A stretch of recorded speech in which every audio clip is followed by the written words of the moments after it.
আলহামদুলিল্লাহ, সুন্দর একটি সকাল পেলাম। এই সুন্দর সকালেই উঠে আজকের ডাউল বেটেছি 48 কেজি। তো ফাইনালি আমার বাসার কাজগুলো কমপ্লিট করে আব্বুর সাথে চলে আসলাম তৃতীয়বারের মতো আমাদের যশোরের ঐতিহ্যবাহী এয়ারপোর্টে। আল্লাহর কাছে লাখো শুক্রিয়া, আমাদের যশোরে এত সুন্দর একটা এয়ারপোর্ট আছে। এই এয়ারপোর্ট থাকার কারণে কিন্তু আমাদের ঢাকাতে কক্সবাজার যেতে অনেক সুবিধা হয়। আর এই এয়ারপোর্টে এসেই আমার তো আরাফাতের আব্বুর কথা অনেক বেশি মনে পড়ছে।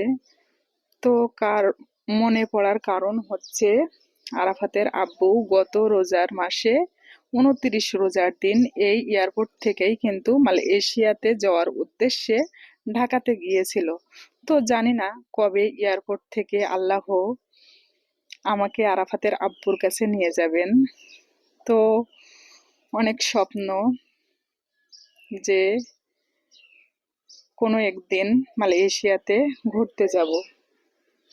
সবাই দোয়া করবেন, আল্লাহ সবার স্বপ্ন যেন, ছোট ছোট স্বপ্নগুলো আল্লাহ পূরণ করে দেন। তো আমরাও আল্লাহর পথে সব সময় চলার চেষ্টা করব, তাহলে কিন্তু আল্লাহ সব সময় বান্দার সফলতার ধাপ অবশ্যই এগিয়ে দিবে। তো যতই ব্যস্ত কাজ থাকুক না কেন, সবাই আমরা 5 ওয়াক্ত নামাজ, কোরআন পড়ার চেষ্টা করব, সব সময় আল্লাহকে স্মরণ করব।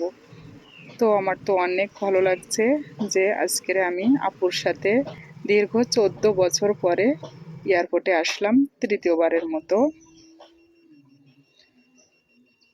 তো সবাই দোয়া করবেন। আমার এই ছোট্ট ভিডিওটি দেখার জন্য সবাইকে অসংখ্য ধন্যবাদ।